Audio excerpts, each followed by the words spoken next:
Hello, hello, j'espère que tu vas bien. Aujourd'hui, dans cette vidéo, je vais te montrer combien je gagne sur YouTube. Est-ce que YouTube rapporte réellement des revenus conséquents à la fin du mois? C'est ce qu'on va voir dans cette vidéo.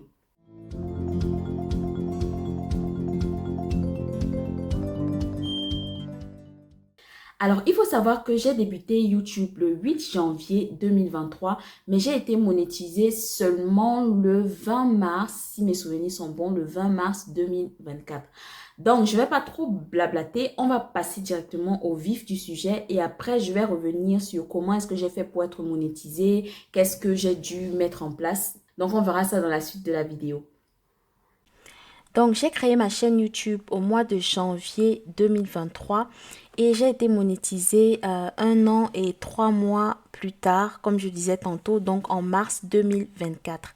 J'ai commencé à faire de l'argent le 20 mars, je pense, et je vais vous dire maintenant combien est-ce que j'ai gagné. Roulement de tambour, donc au mois de mars 2024 sur YouTube, j'ai gagné 5,84 €. Yeah! Bon, je crois que tu t'attendais à plus, ne t'inquiète pas, moi aussi je m'attendais à plus, mais bon, c'est comme ça.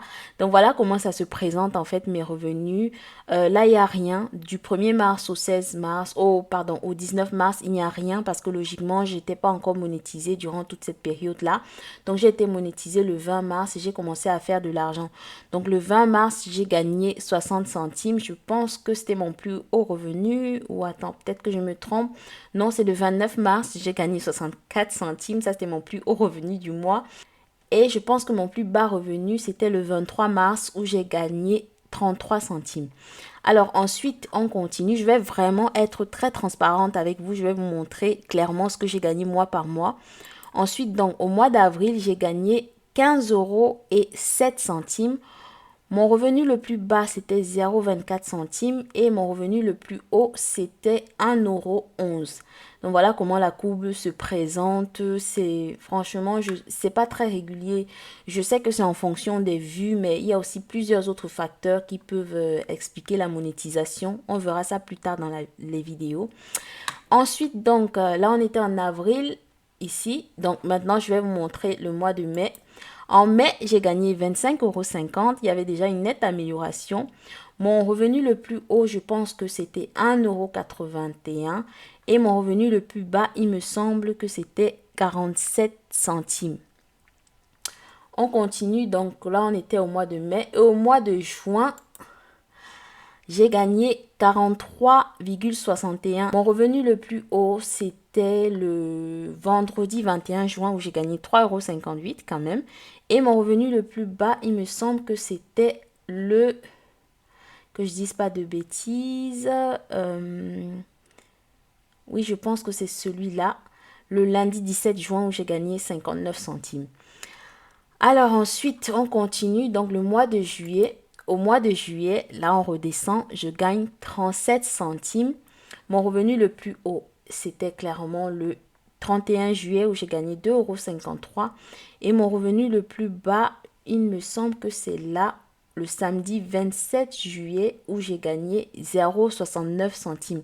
Alors c'est ça le problème en réalité avec YouTube, c'est qu'on ne peut jamais savoir d'avance combien on va gagner et c'est vraiment très instable. Autant j'étais à 43 € au mois de juin, là je suis à 37,27 € au mois de juillet. Alors au mois d'août, vous allez voir, j'ai eu une très belle surprise au mois d'août. J'ai gagné 120,13 €. Alors, je vais vous expliquer pourquoi. Au mois d'août, j'ai fait une vidéo où je parlais un peu de la nouveauté au niveau du titre de séjour en France. D'ailleurs, si tu ne l'as pas regardé, ce serait l'occasion pour toi de le faire. Je te mettrai le lien quelque part là. Et cette vidéo a eu beaucoup de succès, bizarrement. Je m'attendais même pas parce que pour moi, je me disais que c'était une info que les gens avaient déjà, mais apparemment, pas tant que ça. Donc, cette vidéo a fait, je pense, 45 000 vues. Et c'est ce qui explique que j'ai ce pic-là au mois d'août. Donc, le jeudi 8 août, j'ai gagné 10,98 €. C'était mon plus haut revenu de août. Et même finalement, depuis que j'ai commencé sur YouTube, j'ai jamais gagné 10 € en un jour. C'était vraiment la première fois. Et le revenu le plus bas, c'était le samedi 31 août où j'ai gagné 1,09 €. Alors, on continue maintenant pour le mois de septembre. Donc en septembre, je suis redescendue, mais je savais, je m'attendais à ça parce que le mois d'août, comme je vous expliquais, il y avait eu ce pic-là parce que cette vidéo avait fait vraiment beaucoup de vues. En septembre, mon revenu le plus haut, c'était le mercredi 11 septembre où j'ai gagné 4,34 € et mon revenu le plus bas, il me semble que c'est là, le vendredi 13 septembre où j'ai gagné 1,29 €. Maintenant, au mois d'octobre, j'ai gagné 50,45 €. Donc là encore, si je regarde mon revenu le plus haut, je pense que c'est le lundi 14 octobre où j'ai gagné 2,20 €. Ou non, le lundi 28 plutôt, où j'ai gagné 2,43 €. Et mon revenu le plus bas, alors je pense bien que c'est ici, le samedi 12 octobre où j'ai gagné 99 centimes. Donc voilà un peu pour ce qui est de mes revenus sur YouTube. Alors maintenant, il faut savoir que j'ai débuté ma chaîne YouTube, donc comme je disais, le 8 janvier 2023. Et honnêtement, quand je suis venue sur YouTube, je ne savais même pas comment ça fonctionnait la monétisation. Je me rappelle juste avoir suivi la vidéo d'une autre YouTubeuse, Stéphanie Mida. Je ne sais pas si vous la connaissez, sinon allez-y faire un tour sur sa chaîne. Elle donne vraiment de bons conseils dans tout ce qui est investissement, entrepreneuriat et autres. Et donc, j'étais là en janvier. Je regardais sa vidéo et elle disait qu'est-ce que tu attends pour créer ta chaîne YouTube? Vas-y, crée ta chaîne YouTube. C'est sûr que tu as quelque chose à partager. C'est sûr que tu as quelque chose qui va édifier quelqu'un. Et c'est comme ça que je me dis, ok, d'accord, je vais créer ma chaîne YouTube. Parce que il faut savoir que comme j'ai été sans papier en France, pour ceux qui suivent la chaîne, vous savez que j'ai fait un bon moment sans papier en France. Et c'est quelque chose qui m'a frustrée parce qu'il n'y avait pas suffisamment d'informations sur le sujet. C'était vraiment quelque chose de tabou à l'époque. Ça l'est toujours d'ailleurs aujourd'hui. Et donc, avoir traversé ça, il y a plein de choses que j'ai découvert. Je me disais même que finalement, c'était même égoïste, c'était méchant de ma part de garder tout ça. Il fallait que je partage ça avec les autres. Mais je ne savais pas trop sous quel format j'allais le faire. Et donc, c'est comme ça que quand j'ai vu cette vidéo-là, je me suis dit, ok, je vais créer une chaîne YouTube par rapport à tout ce qui est sans papier en France, pour donner un peu des conseils, des astuces, pour partager mon expérience. Et donc, c'est comme ça que j'atterris sur YouTube. Et il faut dire que je commence à faire les vidéos, je commence à prendre plaisir en fait à faire la vidéo parce que il faut savoir qu'à la base, j'étais quelqu'un de vraiment très timide. J'aurais jamais imaginé dans ma vie que j'aurais créé une chaîne YouTube. Mais je commence à faire les vidéos et je me rends compte que tiens, finalement, c'est quelque chose que j'aime. Et je commence aussi à avoir des retours, des gens qui me disent que on apprécie ce que tu fais, merci pour les conseils. Donc, ça m'encourage aussi. Et à un moment donné, je me rends compte que ça me prend quand même énormément de temps. Et donc, je commence à m'intéresser à la monétisation parce que j'avais déjà entendu parler, mais je ne savais pas comment ça fonctionnait. Et je me dis, bah, si ça me prend autant de temps dans ma journée, ce serait quand même intéressant d'être payé. Donc, je commence à regarder et je vais regarder chez les autres youtubeurs qui parlent de ça. Et ce qui est ressorti, c'est que en moyenne, ça prenait 1 an pour être monétisé sur YouTube. Donc, je me dis, tiens, ok. Donc, moi, dans ma petite tête, comme je suis quelqu'un de très carré, je m'imagine que bah, d'ici janvier 2024, je serai monétisé parce que ça fait 1 an.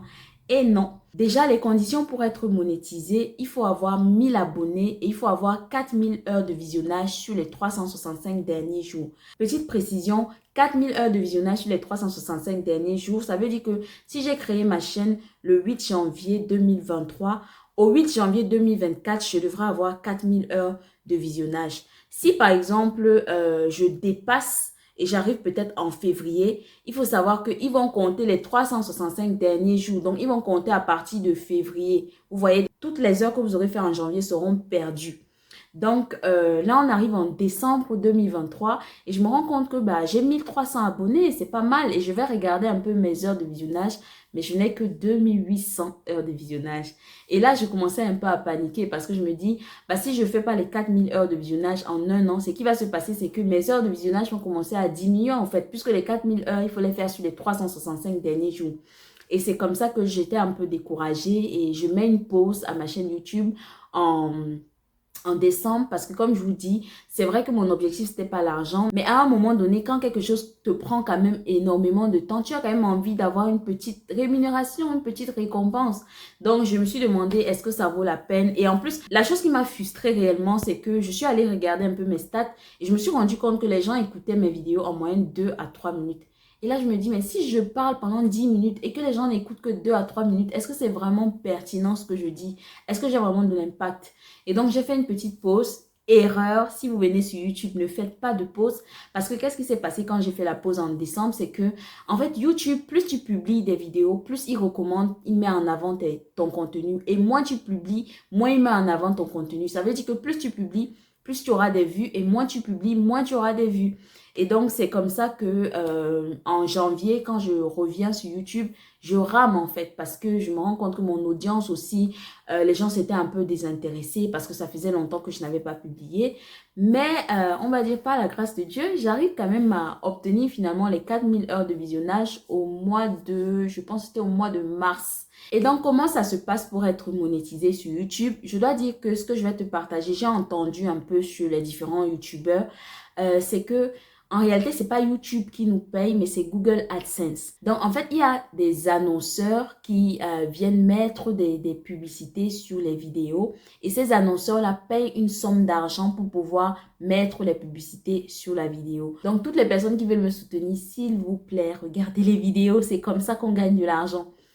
Et donc, qu'est-ce qui se passe? C'est qu'ils vont payer une certaine somme qu'on appelle le coût par mille. Par exemple, il va peut-être dire, OK, je paye 30 euros pour 1000 vues. Pour 1000 vues où je vais apparaître, où ma publicité va apparaître.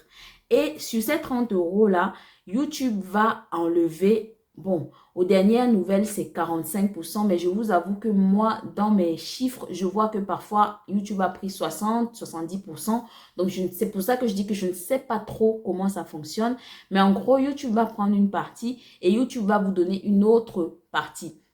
Et donc, ce que vous allez réellement gagner s'appelle le RPM, le revenu par mille. Ça veut dire que je peux avoir, par exemple, un CPM de 30 euros, mais après, j'ai un revenu par mille, un RPM de 15 euros ou de 10 euros. Ça veut dire qu'en réalité, je gagne 15 euros ou 10 euros sur les 1000 vues.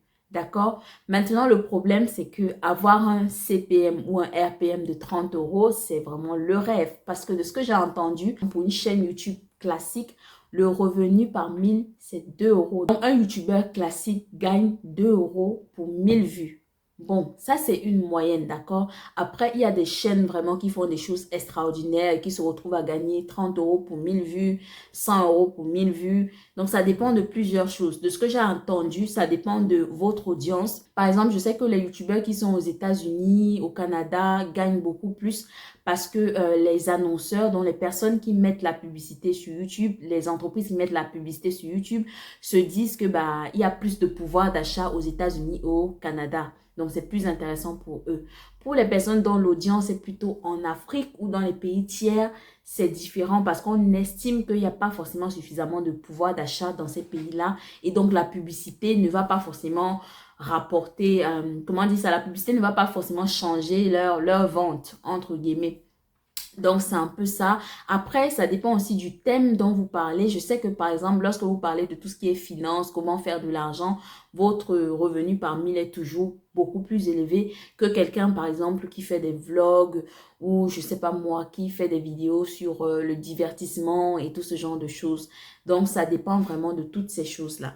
Donc voilà un peu ce que je voulais partager avec toi dans cette vidéo. Honnêtement, si créer une chaîne YouTube, c'est quelque chose qui t'intéresse, moi je ne peux que t'encourager, lance-toi. C'est vrai, aujourd'hui, mes revenus ne sont pas ouf, mais moi je pars du principe que dans la vie, on commence toujours petit, d'accord? C'est une belle expérience que je suis en train de vivre sur YouTube et j'ai pas envie que ça s'arrête parce que personnellement, j'ai eu beaucoup de points positifs que ça m'a apporté, que ce soit dans ma vie professionnelle, dans ma vie personnelle. Je parlerai peut-être de ça dans une autre vidéo. Mais en tout cas, je ne peux que t'encourager. Si tu as l'intention de créer ta chaîne YouTube, vas-y, lance-toi. Tu n'as pas besoin d'un matériel extraordinaire. Moi, quand j'ai commencé sur YouTube, c'était avec mon téléphone. D'ailleurs, c'est toujours avec mon téléphone. Et j'avais pas de micro. Donc, vraiment, commence avec ce que tu as. Et au fur et à mesure, selon comment ça fonctionne, tu pourras acquérir d'autres équipements si tu le souhaites. Donc, voilà ce que je voulais partager avec toi dans cette vidéo. N'hésite pas à me dire en commentaire qu'est-ce que tu en as pensé. Si c'est la première fois que tu découvres cette chaîne, mon nom c'est Alcini Difo et ici on parle des défis de l'immigration. Aujourd'hui c'était une parenthèse pour parler de mes revenus YouTube, mais n'hésite pas à t'abonner, à liker si ce sont des questions qui t'intéressent et moi je te dis à très bientôt avec une nouvelle vidéo.